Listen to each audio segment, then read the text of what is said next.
Então, meus queridos, quando a gente fala de sobrevivência em ambientes extremos, a primeira coisa que a gente tem que saber é o que é considerado um ambiente extremo.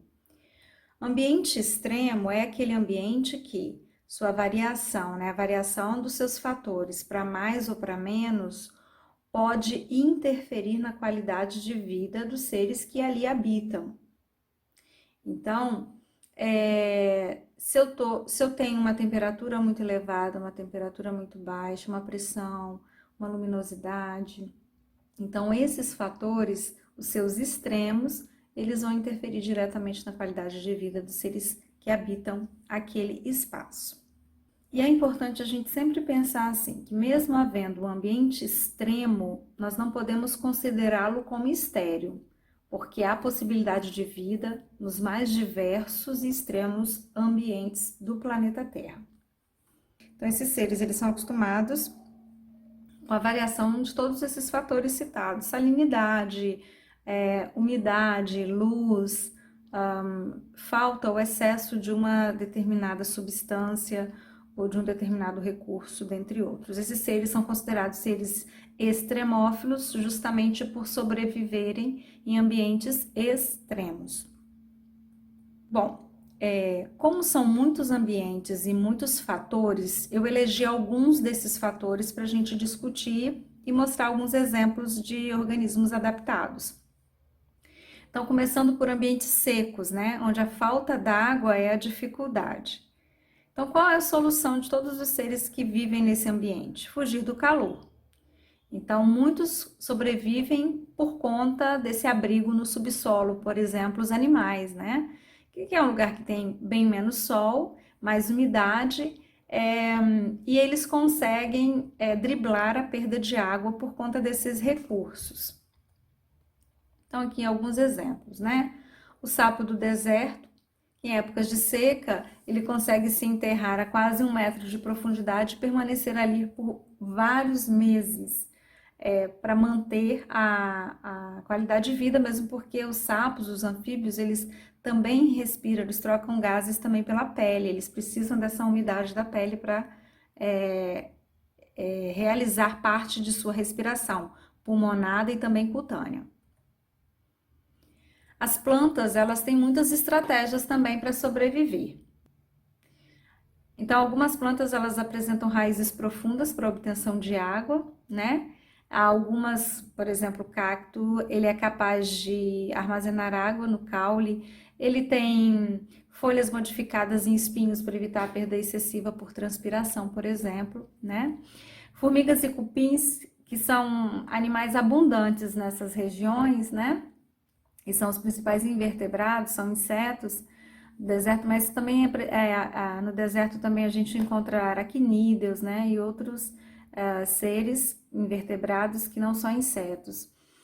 Formigas e cupins constroem a parte visível de seus ninhos em posições estratégicas que durante o início e o final do dia recebam mais incidência de raios solares, menos quando o sol está mais forte naquele período de sol mais quente do dia. Então, o camelo ele pode viver vários dias sem beber água, retira toda a água que precisa dos alimentos que consome, ele pode beber de uma vez só até 120 litros d'água. Seu pelo reflete a luz solar, urina concentrada, absorve a umidade do ar pelas narinas, não perde água pelo suor, porque ele não tenta fazer esse resfriamento do corpo, né? Como a maioria dos mamíferos, por exemplo, né? Eliminando água para resfriar a superfície corporal.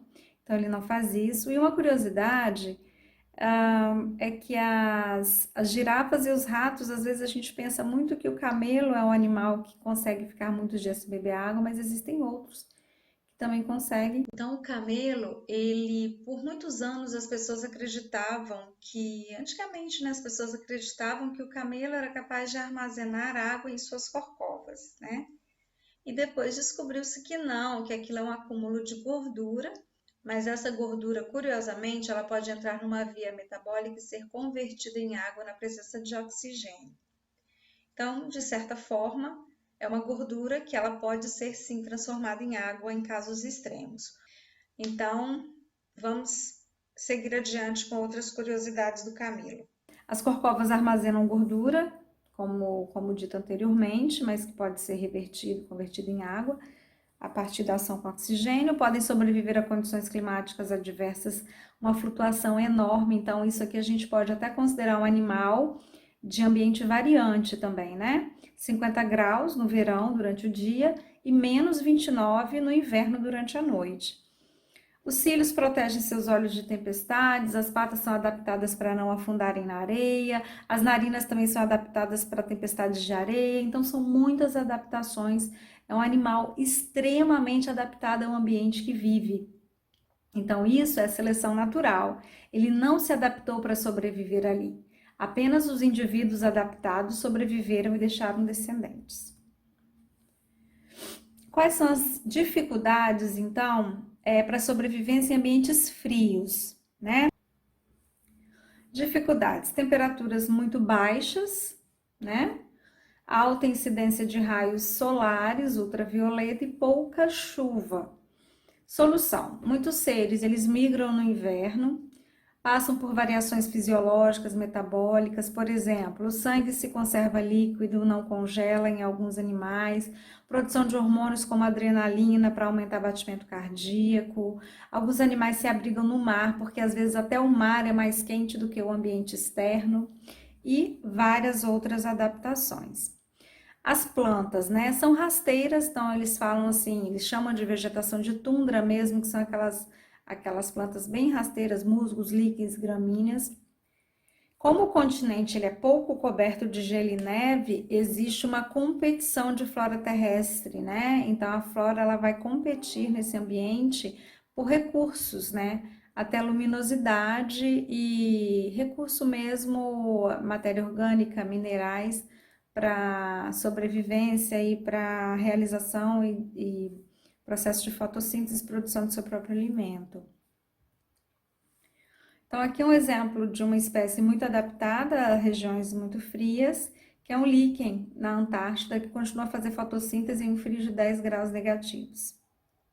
Então, os seus tecidos vegetais continuam funcionais.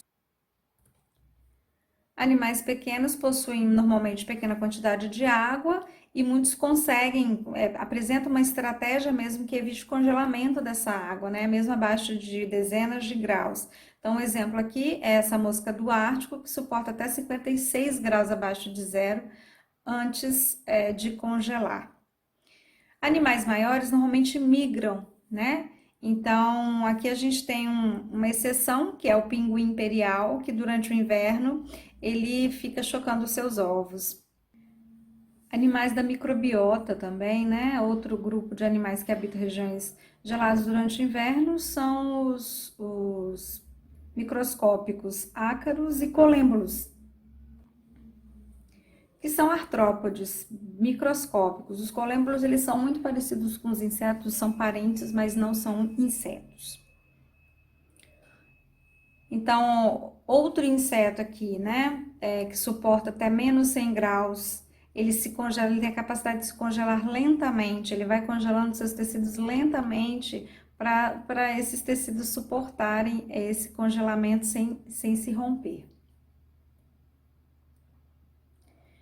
Algumas espécies de sapos liberam adrenalina para aumentar, acelerar os batimentos cardíacos, para oxigenar rapidamente o corpo. Aumenta também a taxa de glicose no sangue em até 200 vezes, para diminuir a concentração de água no organismo, né, e evitar o congelamento. E qual o perigo do frio para os seres vivos?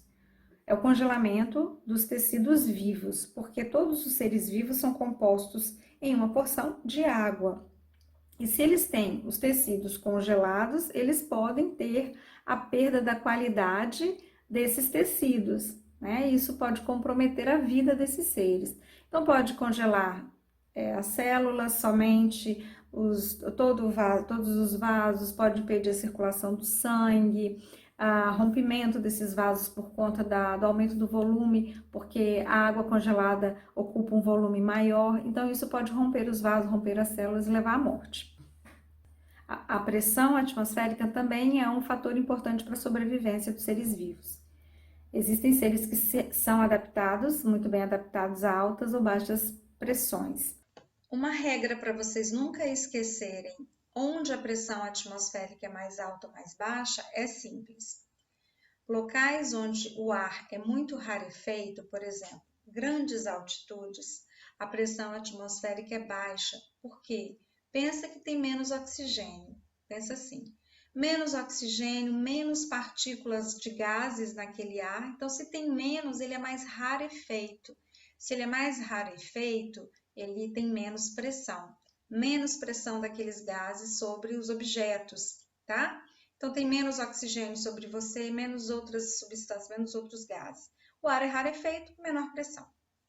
Quanto mais a gente chega à linha, ao nível do mar, a pressão aumenta e abaixo aumenta muito mais por conta do peso mesmo, da massa daquela água sobre aqueles objetos, sobre aqueles organismos que vivem.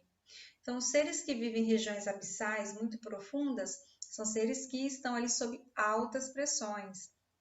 Muitos deles apresentam corpos mais moles para aguentar mesmo essa pressão e se tornar até disforme, não tem uma forma certa, né? Não tem uma forma característica. Tem peixes que parecem invertebrados para conseguirem, não são, mas para conseguirem sobreviver naquele ambiente de altas pressões, e muitos outros organismos apresentam estratégias específicas para sobreviver a essa alta pressão. Então, esses seres que vivem a aproximadamente 11 mil metros de profundidade, eles estão sob uma pressão altíssima, é como se considerasse 1.000 quilos em cada centímetro quadrado do nosso corpo. Então, é uma coisa que não dá nem para a gente medir e imaginar. Então, esse excesso de peso, essa massa d'água, né, é uma grande dificuldade. E aí os seres eles vão ter dificuldade em igualar a pressão interna e a externa. E aí a gente pensa no exemplo prático do nosso dia a dia. Quando a gente faz algumas viagens e a gente sofre alguma variação de pressão, ou está subindo a serra, ou está decolando de avião, ou está aterrissando ou descendo a serra, ou a gente está mergulhando dentro d'água, a gente pode sentir um desconforto nos ouvidos, e isso está diretamente relacionado a essa tentativa do corpo equilibrar a pressão interna com a externa, né? Então, existe uma variação da membrana do tímpano nesse momento de subida e de descida. Essa variação é que causa esse desconforto. Então, por isso que muitos especialistas pedem para a gente movimentar a boca nesse processo para permitir a entrada e saída do ar, permitir o movimento adequado da tuba auditiva e o equilíbrio ali da membrana do tímpano, para que ele não fique nem muito para fora, nem muito para dentro. Eles usam o termo estufamento mesmo, ou para dentro ou para fora. Isso pode causar um desconforto e, dependendo, até um rompimento do tímpano. Então, o controle de pressão é muito importante também para a gente, por exemplo. Muitas proteínas do nosso corpo são sensíveis a essa variação de pressão. Algumas reações químicas também podem não acontecer com essa variação de pressão. Então, seres que vivem em ambientes de alta pressão ou de baixa pressão, eles já são adaptados àquele local, né? Então, esses fatores selecionaram os organismos mais adaptados a desenvolverem, entre aspas, um metabolismo diferente. Por que entre aspas? Porque eles não desenvolveram para sobreviver. Por eles serem adaptados, eles já tinham essa estratégia para sobreviver. Eles já tinham essa característica que permitiam que sobrevivessem, tá?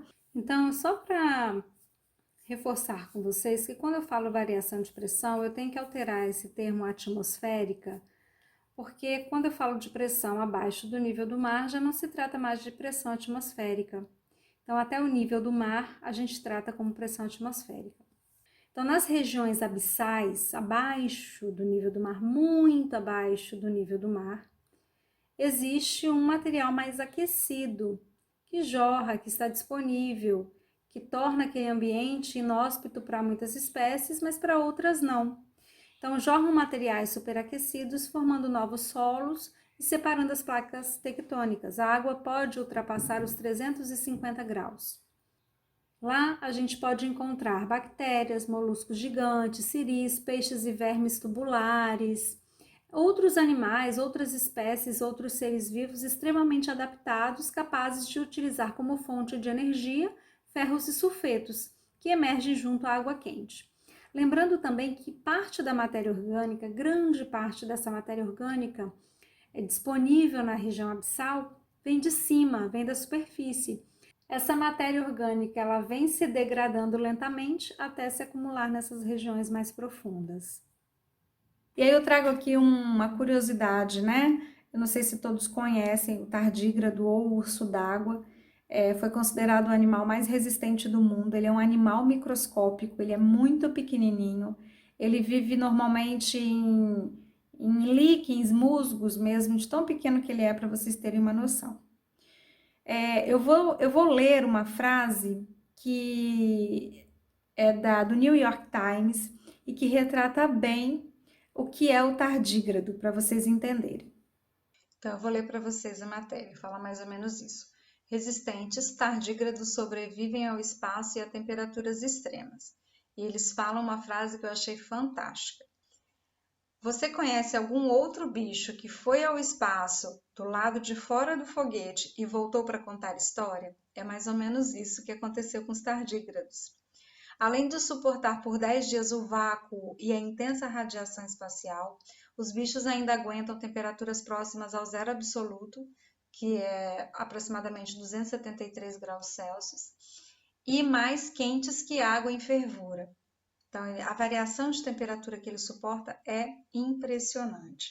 As pequenas criaturas vivem quase que em todos os lugares, no musgo e nos líquens, e em águas termais borbulhantes, no gelo da Antártida, no assoalho oceânico e no topo das montanhas do Himalaia. Então, é um animal extremamente resistente, considerado o animal mais resistente do mundo, e existem já estudos tentando descobrir qual o ponto fraco do tardígrado, ou urso d'água, também conhecido como urso d'água. Essa bactéria, Geobacillus stearothermophilus, ela é capaz de crescer em temperaturas de até 121 graus e, por conta disso, ela é muito utilizada no processo de autoclave. Então, como controle mesmo de esterilização de autoclaves, né? Para ver se a autoclave está funcionando bem. E por que é importante essa bactéria morrer a 121 graus? Porque 121 graus é a temperatura do autoclave. Então, se você inocula essa bactéria na autoclave, você submete essa bactéria à temperatura de 121 graus, depois você retira essa bactéria, inocula no meio de cultura e ela não cresce, significa que a autoclave funcionou. E se ela cresce, significa que a autoclave não está funcionando. Então, ela serve como controle de autoclaves em muitos laboratórios. O subsolo também abriga muitos seres muito adaptados, né? Alguns que conseguem sobreviver até 7 km de profundidade sem luz nenhuma. Então, a dificuldade, alta temperatura e luz inexistente. Estima-se que a temperatura aumente 1 grau a cada 30 metros de profundidade em direção ao centro da Terra. E a luz inexistente também é um dificultador. Então, fica uma reflexão que é a seguinte: o que é considerado ambiente extremo? Vai ser aquele ambiente que apresente algum fator extremo para um grupo de indivíduos ou para uma espécie determinada. Esse ambiente ele pode ser o deserto, ele pode ser uma geleira, ele pode ser o fundo do mar, ele pode ser o espaço, mas ele também pode ser algum ambiente muito familiar a gente. Ele pode ser o telhado da nossa casa, que pode chegar a temperaturas muito altas durante o dia, né? Ele pode chegar a um canto muito escuro, que vai selecionar que tipo de organismo vive ali. Às vezes uma planta não consegue sobreviver ali, mas um micro-organismo sim. Então é muito importante a gente pensar que ambiente extremo, ele pode estar sim muito próximo da gente. E qual seria a importância dos seres extremófilos para os seres humanos? Os seres extremófilos, muitos deles, principalmente os microscópicos, né? Os micro-organismos, eles estão sendo utilizados já para aplicação na biotecnologia. Então, uso de enzimas e estudos de novas vias metabólicas, identificação de solutos osmo e termoprotetores, né? Daqueles seres que vivem em altas temperaturas. Por que eles conseguem sobreviver e a gente não? Esses seres também estão sendo utilizados na astrobiologia, por exemplo, o tardígrado. Então, para entender a origem e evolução da vida no planeta, contribui na elucidação da hipótese sobre a vida em outros planetas. E aí existe também uma curiosidade em relação à enzima Taq polimerase, quando a gente fala de biotecnologia, que é uma DNA polimerase, né, utilizada no processo de PCR, que foi retirada de uma bactéria chamada Thermus aquaticus, que consegue trabalhar em temperaturas elevadas, acima de 70 graus. Então, por que é importante a utilização da Taq polimerase, apesar dela não ser considerada tão específica e a melhor enzima para alguns processos? Mas a Taq polimerase ela trabalha em altas temperaturas porque para a desnaturação da fita dupla de DNA, esse DNA precisa ser submetido a uma alta temperatura no processo de PCR.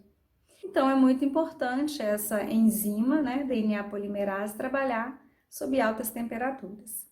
Então é isso, aqui eu trago a imagem do tardígrado em movimento, é um GIF animado, mas ele realmente se movimenta assim na água. Ele é muito bonitinho, por isso é considerado, chamado também de urso d'água. Existem muitos vídeos pela internet, no YouTube, tratando do tardígrado. E um beijo grande a todos e até o próximo tema.